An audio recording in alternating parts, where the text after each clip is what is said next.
আসসালামু আলাইকুম। তো এখন হচ্ছে আমরা চায়নাতে। তো এটা হচ্ছে একটা হোটেল। তো আমরা চায়নার যে 24 ঘন্টার যে ট্রানজিট ভিসা, ওই ট্রানজিট ভিসাতে তো এখানে আসলাম আর কি। তো হাঁটি আমরা। তো যেহেতু চায়নাতে আসলাম তো একটু ঘুরে দেখার জন্য আর কি। আর চায়নাতে যে ট্রানজিট ভিসা আসার পরে অনেক ঝামেলা পোহাইতে হয়েছে। তো এই ঝামেলার ব্যাপারে একটু পরে কথা বলছি। কিন্তু যেই হোটেলে আসছি এটা হচ্ছে আমাদের এক বাঙালি ভাইয়ের, মানে এত অমায়িক যা বলার বাহিরে।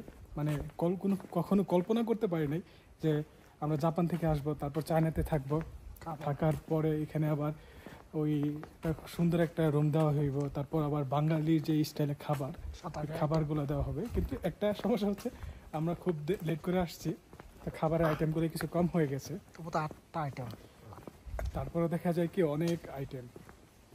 ভাই জায়গাটা মনে রাখেন, হ্যাঁ, অল্প টাকার মধ্যে ভালো সার্ভিস। আর রানা ভাই বললো টাকার মধ্যে, অল্প টাকার মধ্যে ভালো সার্ভিস। তো এমনটা যদি শুনেন মানে একদম অবাক হয়ে যাবেন। মানে চায়নার মতো জায়গায় একটা এত সুন্দর সার্ভিস, তা হচ্ছে 3000 টাকায়। একজন হচ্ছে 3000 ইয়েন, আমরা জাপানিজ এনে 3000 ইয়েন, বাংলা টাকায় পরে 2100 বা 2200 টাকা। তার মধ্যে হচ্ছে আমাদেরকে রিসিভ করছে, রিসিভ করার পর আবার ওইখানে দিয়ে আসবে। আর ডিনার আছে, আবার হচ্ছে ব্রেকফাস্টের পরেই আমরা আবার রওনা দিব এখানে আর কি। চায়নাটা মনে হচ্ছে পুরোপুরি একটা বাংলাদেশের মতো আর কি।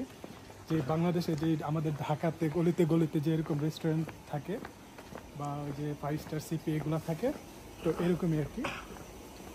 তো ভাই একটু ওইদিকে দেখেন।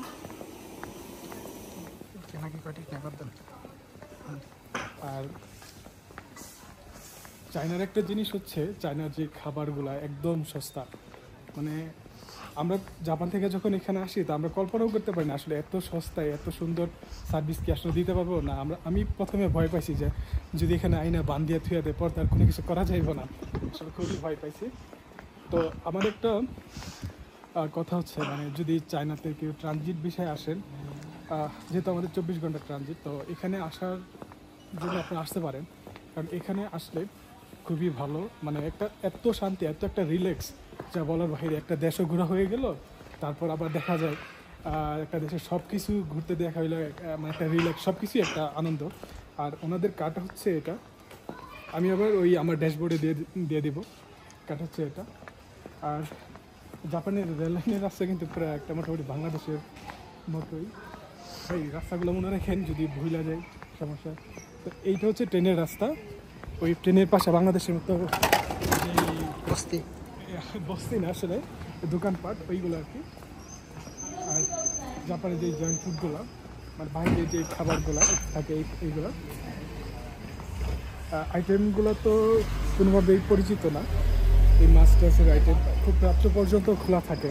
তো দেখা যায় আমরা বেশি দূর যাব না, কারণ আমরা তো এখানে পরিচিত না। তারপরে একটু ঘুরে দেখাই চায়নার যে এরিয়াটা। মানে আমার কাছে ভালো লাগতেছে। এই দেখেন পুরো বাংলাদেশের যে ফ্রিজ, এই ফ্রিজের মতো করে রাখছে আর কি। আর যে স্ট্রিট ফুডগুলো আসলে অন্যরকম, মানে একটা ভালো লাগে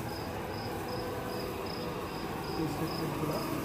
আসলে এরা বেগুন দিয়ে যেন আসলে কোনো একটা কিছু তৈরি করে, যা বলে ওই মিষ্টি জাতীয় জিনিস তৈরি করে আর কি। ওইটা একটু দেখেন, সিপি আইটেম আর কি। সিপি আইটেম প্লাসে এখানে ওই আমরা যারা পোকা খাই আর কি, আমরা না আসলে যারা পোকা খাই, এই যে পোকাগুলা, এই যে পোকা খুব সেই লেভেলের প্রোটিন।